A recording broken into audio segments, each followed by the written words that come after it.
Hello, bonjour mon adoré, j'espère que tu vas bien. Alors, c'est un réel plaisir pour moi de te retrouver encore aujourd'hui. C'est vraiment un plaisir.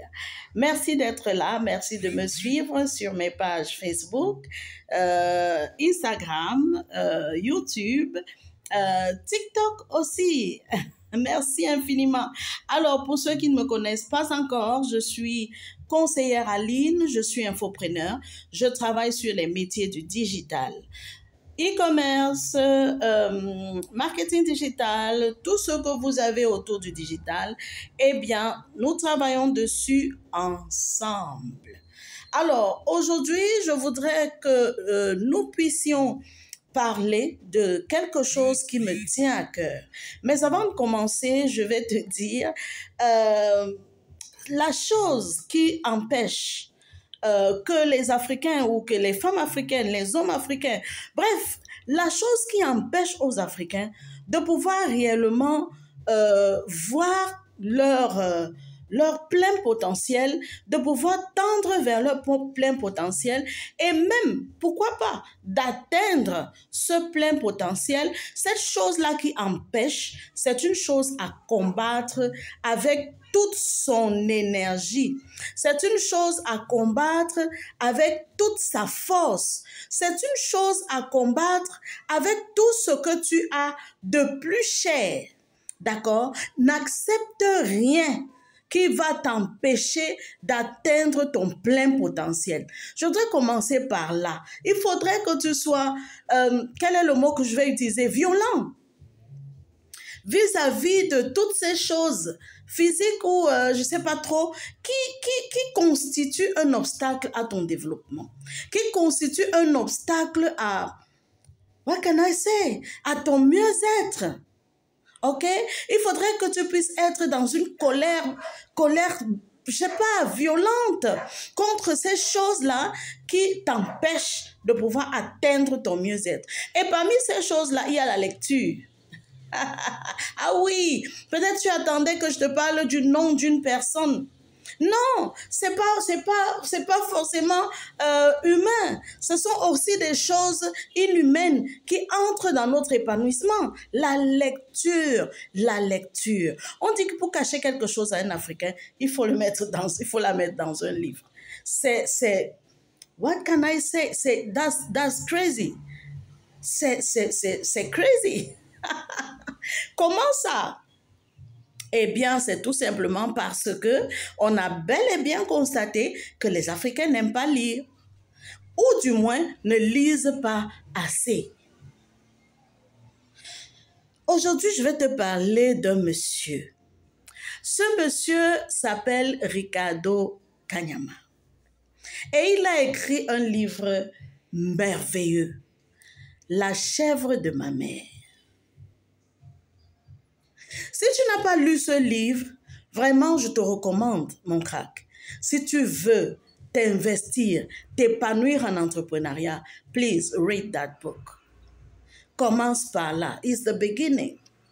C'est le début de l'ouverture de ton mindset. C'est le début de la compréhension véritable des choses. Dans ce livre-là, Ricardo Kanyama, il te met devant ta situation. Il te met devant tes responsabilités. Et c'est à toi de décider. That's why I say I fight against everything that is hindering you, that is blocking you away. Tu dois être d'abord face à ta responsabilité pour pouvoir combattre ce qui t'empêche d'atteindre ton mieux-être. Alors, Ricardo, qu'est-ce qu'il dit? Il a grandi dans un village en Afrique. I like Africa. J'aime l'Afrique. Et j'aime les Africains. Parce que nos histoires sont pures. Nous avons vécu des réalités culturelles, traditionnelles, etc., qui sont pures. Et lorsque nous transposons cela dans notre vécu, c'est merveilleux. Écoute, il a vécu dans un village africain où la richesse était en termes de cheptel, était en termes d'animaux, le nombre d'animaux domestiques qu'on a et qu'on peut relativement vendre ou manger. Parce que c'était ainsi. Et son père, ayant un certain nombre donc d'animaux, de vaches, de chèvres et tout ça, était considéré comme un riche dans ce village africain-là. Ok?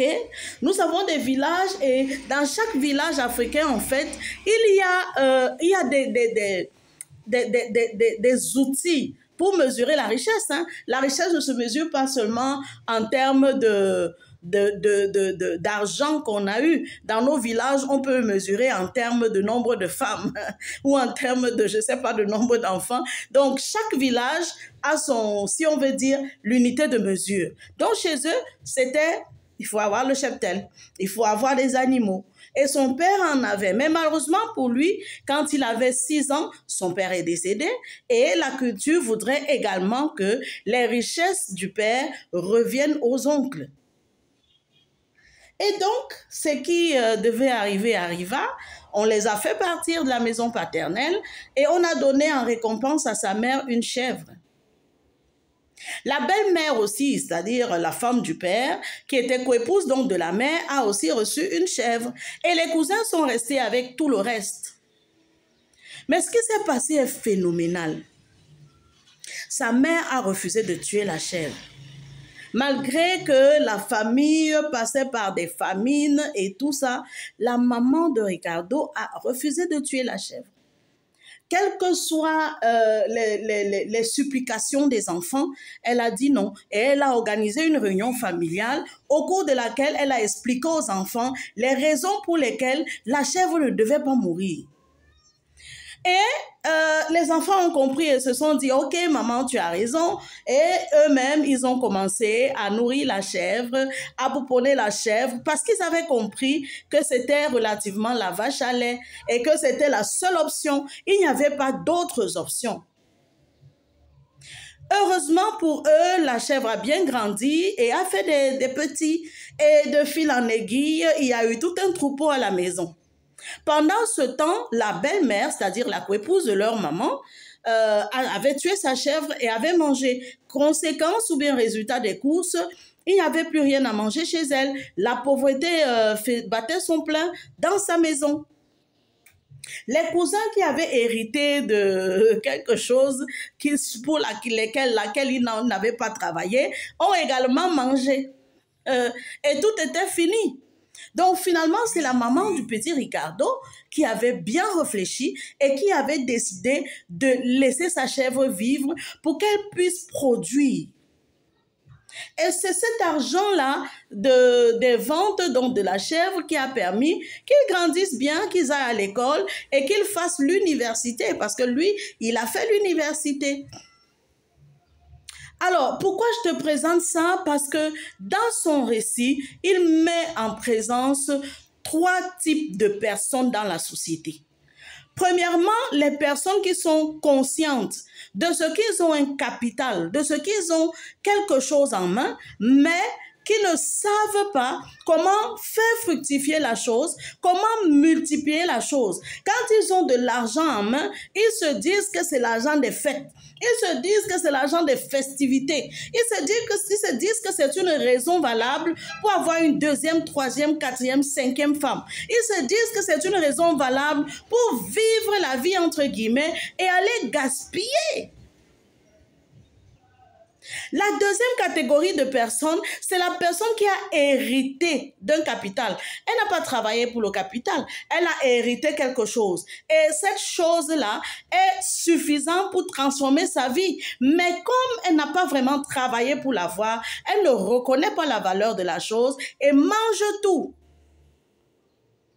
Elle n'a pas la possibilité, ou bien même pas la possibilité, elle n'a pas en esprit de pouvoir développer ce qu'elle a en main pour en faire, what can I say? Quelque chose de magnifique. Mais non, elle s'assoit là, elle mange, papa a déjà tout fait pour moi, voilà, je n'ai plus rien à faire, let me eat and enjoy my life. That's all. Et la 3e catégorie de personnes, c'est la personne qui a considéré que son capital, c'est son va-tout. That's the last thing. S'il perd ce capital-là, sa vie est perdue. La première étape, c'est l'étape de cette prise de conscience. De savoir que if I joke, man, si j'essaye de blaguer avec ça, je suis fini. Quand tu n'es pas arrivé à ce niveau de prise de conscience, de savoir que si tu blagues avec ton capital, tu n'as plus ni frère, ni père, ni mère, ni soeur qui peut t'aider. Et même s'ils sont vivants, tu n'es pas sûr qu'ils t'aideront encore. Je voudrais m'arrêter un peu ici pour faire un coucou à tous ceux à qui les parents ont donné l'argent de la pension, l'argent de ceci, l'argent de cela, et qui ont tout mangé. Tu ne sais pas ce que tu fais. Tu ne sais pas où tu vas. Tu ne sais pas quelle est ta destination. Après, ce sera toi le premier à pleurer, à accuser les gens de chiche, à dire que les gens ne t'ont pas aidé, alors que tu as mangé ce que tu avais. Mon adoré, mon crack, my everything, lorsque tu as quelque chose en main, cherish it. Chéris ton capital.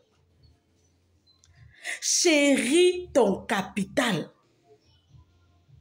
Je répète encore dans cette vidéo, un entrepreneur n'est pas un distributeur automatique d'argent. Tu vas partir au quartier, oh le boss, le boss, il n'y a rien pour moi. You are not like that. Si tu veux aller loin en entrepreneuriat, si tu veux faire des grandes choses, si tu rêves grand, chéris ton capital.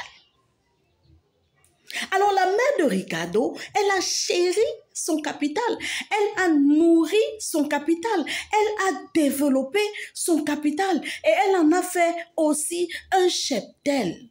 Et je m'adresse aux femmes. Nous avons beaucoup de potentialité en tant que femmes. Nous avons beaucoup d'aptitudes. Nous avons beaucoup de choses que nous avons la valeur et nous pouvons développer cette valeur. We have the brain. Nous avons le cerveau pour ça. Nous avons les aptitudes pour ça. La femme est une fructificatrice, c'est une productrice, c'est une multiplicatrice par naissance. S'il te plaît, maman, ne mange pas ton capital.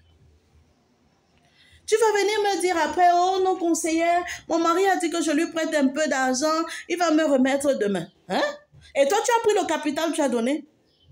Le capital qui va l'aider dans combien de jours là, dans combien d'années là, le capital qui va également être reversé dans la scolarité de tes enfants, le capital que tu dois multiplier pour pouvoir faire vivre la famille, c'est ça que tu as porté, tu as donné à ton mari parce qu'il t'a dit qu'il va te rembourser. Bon, j'ai pas envie de te demander quand est-ce qu'il rembourse souvent. Mais je pense que c'est imprudent, s'il te plaît. C'est imprudent. Tu peux lui donner le bénéfice, mais pas le capital. D'accord? Chéris ton capital. Protège ton capital. Développe ton capital. Multiplie ton capital. Ne dis pas que non, j'ai 50 000, j'ai fait le profit de 100 000, je peux manger même 80 000, j'ai réinvesti 20 000. Hein? Multiplie ton capital jusqu'à ce que ça devienne un cheptel. C'est ça que je suis venue te dire aujourd'hui. Do you mind your business? Do you mind your capital? Do you mind your money? S'il te plaît, investis. Chéris ton capital. Multiplie d'abord le capital. Avant de parler même d'intérêt. Avant de parler même de bénéfices. Tout ce que tu as comme bénéfice maintenant, considère que tu n'as rien. Multiplie le capital. I will come and talk again. Je viendrai te dire encore une autre histoire. Donc, commençons par là, d'accord?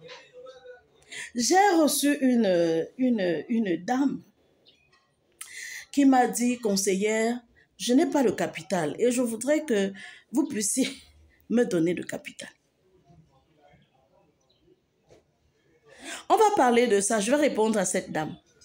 D'accord? Je préfère faire une vidéo séparée pour parler de ceux qui n'ont pas de capital.